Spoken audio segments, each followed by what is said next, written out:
इस जीवन के 3 सौभाग्य बताए गए हैं: मनुष्य जन्म, महापुरुषों का संसर्ग और आत्म कल्याण की अभिप्सा। समर्थ गुरु के संरक्षण में आते ही पहले 2 उद्देश्य तो पूरे हो जाते हैं, परंतु तीसरे को गति देनी होती है, सिद्ध करना होता है।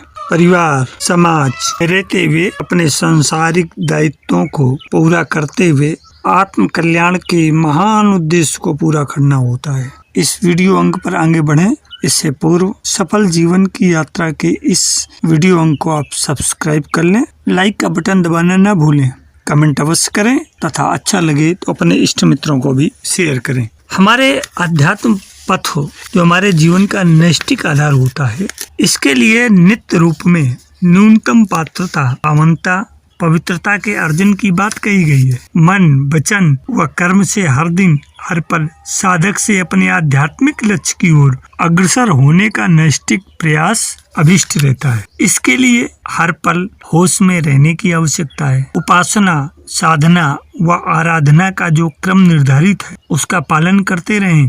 उपासना में 3 ही माला सही, लेकिन वे पूरी दृढ़ता एवं तन्मयता के साथ होनी चाहिए, जिसकी परिधि में स्थूल, सूक्ष्म एवं कारण शरीरों को समेटते हुए अपने पूरे व्यक्तित्व के आमूल-चूल परिवर्तन की आधार भूमि तैयार हो रही हो। साधना में 24 घंटे मन पर सजग निगाह रखने की आवश्यकता रहती है। देखना पड़ता है कि कहीं निर्धारित दिनचर्या एवं साधना क्रम में आलस्य प्रमाद तो प्रवेश नहीं कर रहा, प्रलोभनों के बहकावे में भटक तो नहीं रहा। इसे बारंबार अपने अभीष्ट पथ पर केंद्रित करने का अभ्यास करना पड़ता है। सभी आध्यात्मिक मार्गों में पावनता भरे नैतिक प्रयास पर बल दिया गया है, चाहे वह कर्मयोग हो या ज्ञान योग अथवा भक्ति योग। यदि जीवन कर्म प्रधान है तो ध्यान रहे कि हर कर्म पूजा की तरह करने का प्रयास हो, जिसके आदि अंत व मध्य में प्रभु का सुमिरन जुड़ा हो तथा जिसका फल उन्हीं को अर्पित हो रहा हो। कहीं से अपना क्षुद्र अहम व संकीर्ण स्वार्थ बीच में तो नहीं आ रहा,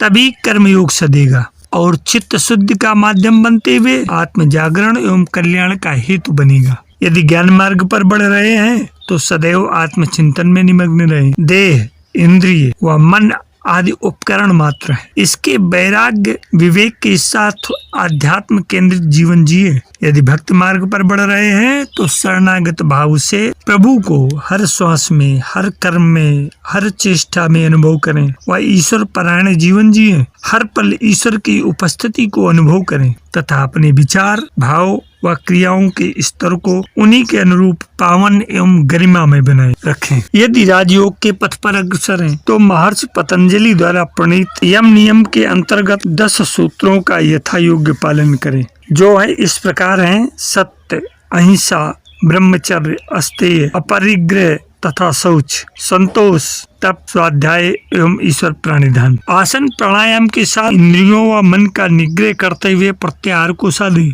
तथा अपने चित्त को एक बिंदु पर स्थिर करते हुए नित्य ध्यान का अभ्यास करें।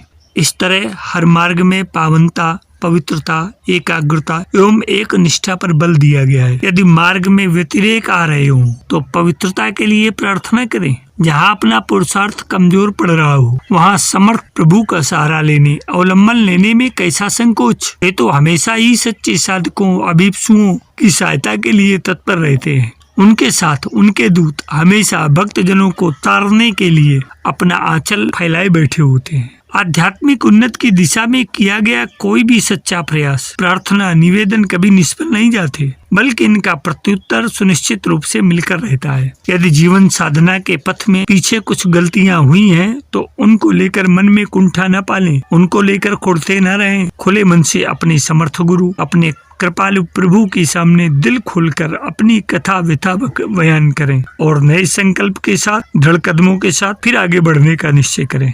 मानकर चलें कि साधना पथ में विचलन, फिसलन व विषमताओं का आना स्वाभाविक। यहाँ पर साधक को कदम कदम पर अनगिनत परीक्षाओं से गुजरना पड़ता है। आखिरकार वह जन्म जन्मांतरों की वासनाओं, आदतों व संस्कारों से जूझ रहा होता है। चेतन की सूक्ष्म वासनाओं का खेल बहुत मायावी होता है। इनके औचक प्रहार कब लापरवाह साधक को साधना पथ से डिगा दे कह नहीं सकते। इसमें सदा खतरा बना रहता है। अचेतन के अंधेरे कोने में छिपे कुसंस्कारों के समूह कब अचेत पथिक पर टूट पड़े साधक को गहरे विषाद में धकेलने। आश्चर्य नहीं कि अध्यात्म पथ एक गुरुतर दायित्व से भरा हुआ मार्ग है, जिसे शास्त्रों में छुरे की धार पर चलने के समान कष्ट साध्य कहा गया है। अतः प्रलोभनों की प्राण हंता माया से सावधान रहें। पता नहीं ये कब आकर साधक को वैला फुसला कर अपनी आगोश में ले ले। यदि साधक सजग नहीं है तो प्रिय साधक की सुख भोग लिप्सा के साथ बल पाकर नागपाश बनकर उसे जकड़ लेते हैं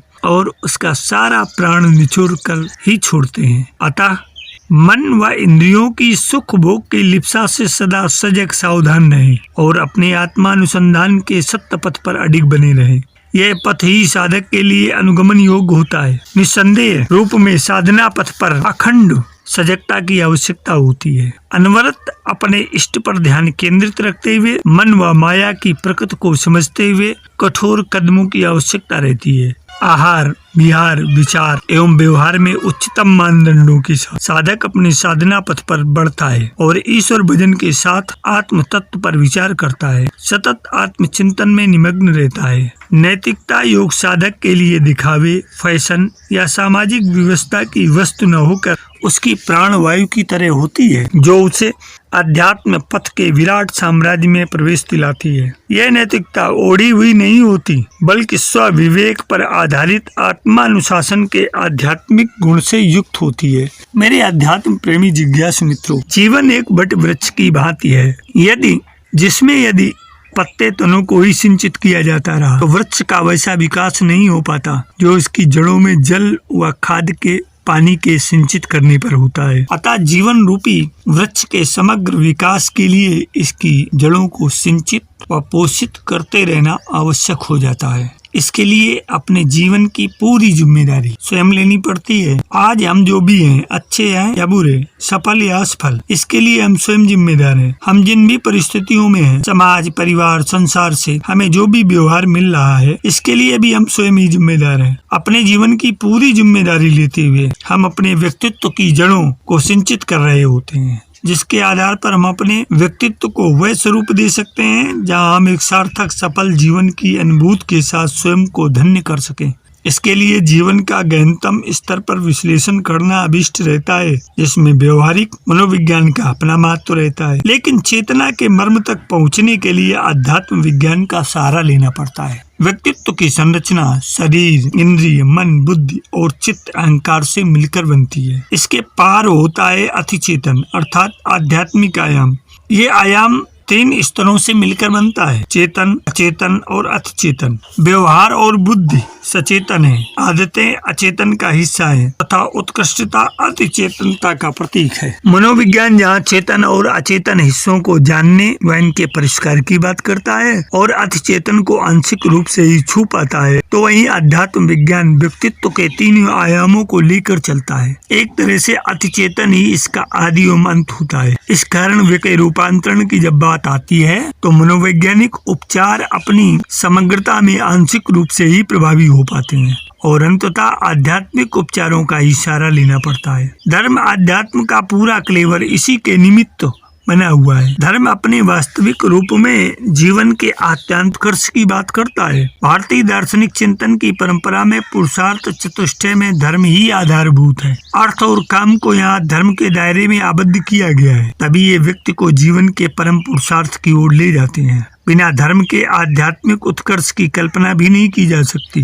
धर्म का अभिप्राय यहाँ धारण करने योग्य उन गुणों से है जिनके आधार पर व्यक्ति सही माने में इंसान बनता है और उसकी जीव से शिव तथा नर से नारायण बनने की आध्यात्मिक यात्रा संपन्न होती है। इसी पृष्ठभूमि में वह अंतर्दृष्टि विकसित होती है जिसके बल पर व्यक्ति लौकिक जीवन की जटिल गुत्थियों को भेद पाता है, जिससे वह प्रकृति व माया के गहन आच्छादन के पार्श्व को देख समझ पाता है। इसे दिव्य अंतर्दृष्टि या यौगिक अंतर्दृष्टि कह सकते हैं, जिसके द्वारा वह बुद्धिगत भेदों से ऊपर उठकर तर्क की पहेली को बुझा सके और जीवन के मर्म का बोध कर सके। इसी के आधार पर उसे समझ आता है कि उसकी सत्ता देह मन तक सीमित नहीं है, ये तो उसके औजार मात्र हैं। वह उनका नियंता व स्वामी है। ये ईश्वर प्रदत्त दिव्य यंत्र हैं, जिनका उपयोग उसे अपने जीवन लक्ष्य को प्राप्त करने के लिए करना है। आध्यात्मिक दृष्टि के आधार पर ही साधक शास्त्रों में वर्णित खड रिपुओं के स्तर पर अपने व्यक्तित्व की जांच पड़ताल कर पाता है।